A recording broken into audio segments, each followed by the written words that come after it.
ketakutan tidak pernah membeda-bedakan seorang, apakah itu dari golongan tinggi ataupun rendah, dari kaya ataupun miskin, orang yang terkenal ataupun orang yang tidak terkenal, orang yang tua ataupun orang yang muda.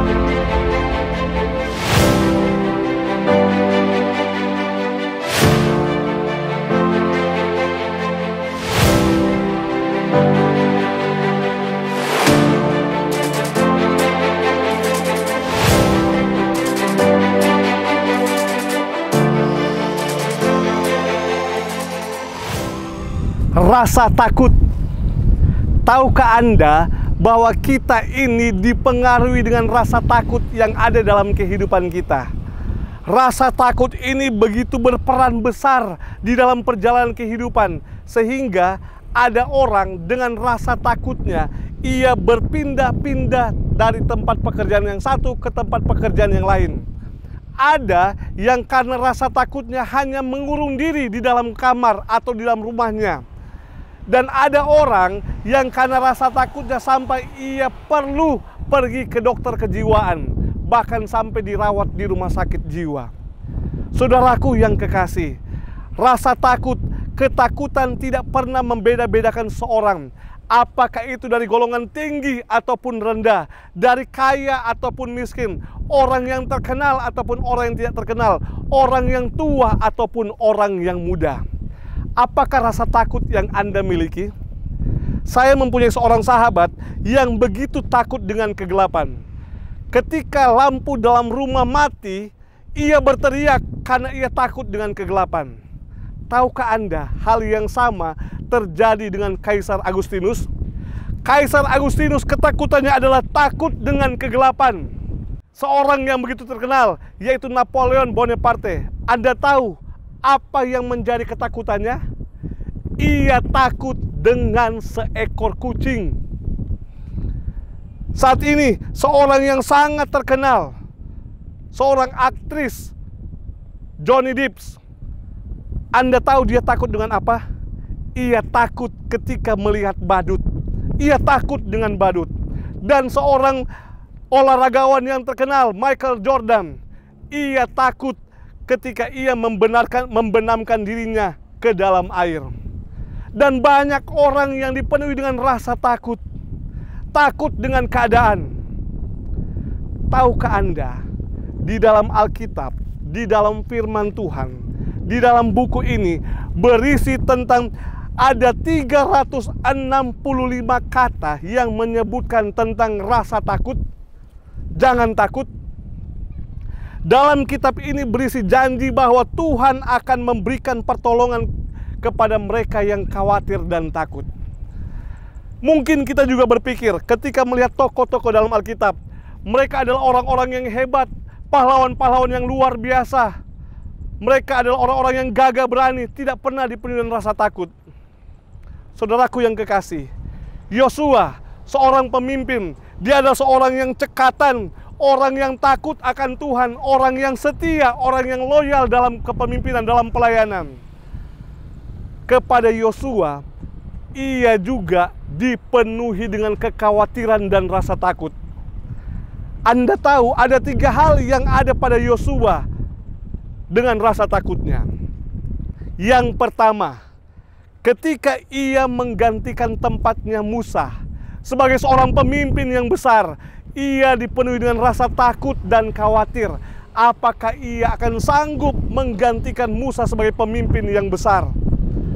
Hal kedua, rasa takut yang ada pada Yosua adalah bagaimana ia akan membawa bangsa yang besar ini melewati satu tantangan di depan, yaitu sungai Yordan yang mengalir dengan begitu derasnya. Ia takut, khawatir bagaimana melewati sungai Yordan.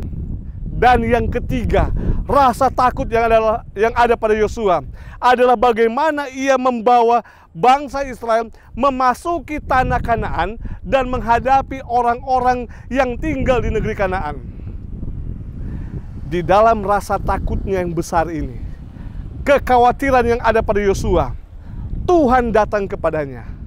Yosua pasal 1 ayatnya yang ke-6 dan ayatnya yang ke-7. Tuhan datang kepada Yosua. Firman Tuhan mengatakan, kuatkan dan teguhkanlah hatimu.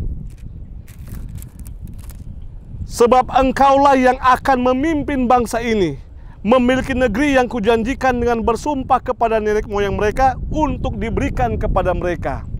Ayat 7. Hanya kuatkan dan teguhkanlah hatimu dengan sungguh-sungguh, bertindaklah hati-hati sesuai dengan seluruh hukum yang telah kuperintahkan kepadamu oleh hambaku Musa.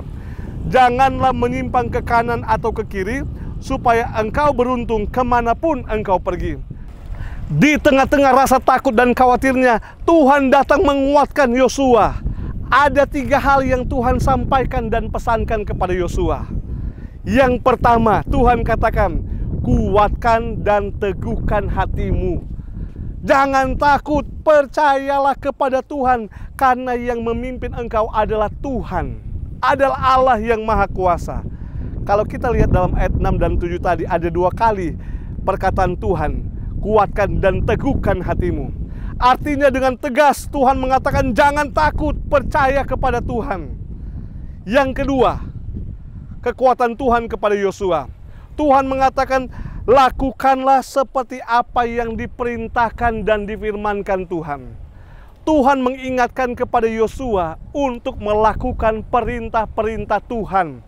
Melakukan apa yang Allah kehendaki, bukan melakukan seenaknya saja keinginan hati. Dan yang ketiga yang Tuhan pesankan kepada Yosua dengan ketakutan dan kekhawatirannya, Tuhan katakan, Yosua, janganlah engkau menyimpang ke kanan atau ke kiri. Jalanlah lurus ke depan. Percaya kepada Tuhan. Dan saudaraku yang kekasih, ketika Yosua datang kepada Tuhan dengan percaya kepada Tuhan, ketika Yosua melakukan perintah-perintah dan firman Tuhan, dan ketika Yosua jalan lurus ke depan, maka Tuhan menolong dia untuk menjadi pemimpin yang besar. Ia berhasil menggantikan Musa. Tuhan menolong dia untuk melewati sungai Yordan yang deras dan deru. Tuhan menolong Yosua untuk membawa bangsa Israel masuk ke tanah Kanaan, tinggal di tanah perjanjian yang Tuhan telah janjikan. Pertanyaannya sekarang ada kepada Anda dan saya. Bagaimanakah Anda menyikapi rasa khawatir dan rasa takut Anda? Janji yang sama, perkataan yang sama yang Tuhan pesankan kepada Yosua, mari kita pegang. Yang pertama, kuatkan dan teguhkan hati kita. Percaya kepada Tuhan. Yang kedua, melakukan perintah-perintah Tuhan. Dan yang ketiga, mari berjalan lurus tanpa menyimpang ke kanan dan ke kiri. Maka lihatlah bagaimana Tuhan akan menolong Anda mengalahkan rasa takut Anda. Kiranya Tuhan Yesus memberkati kita. Kiranya Tuhan Yesus memberkati Anda. Shalom.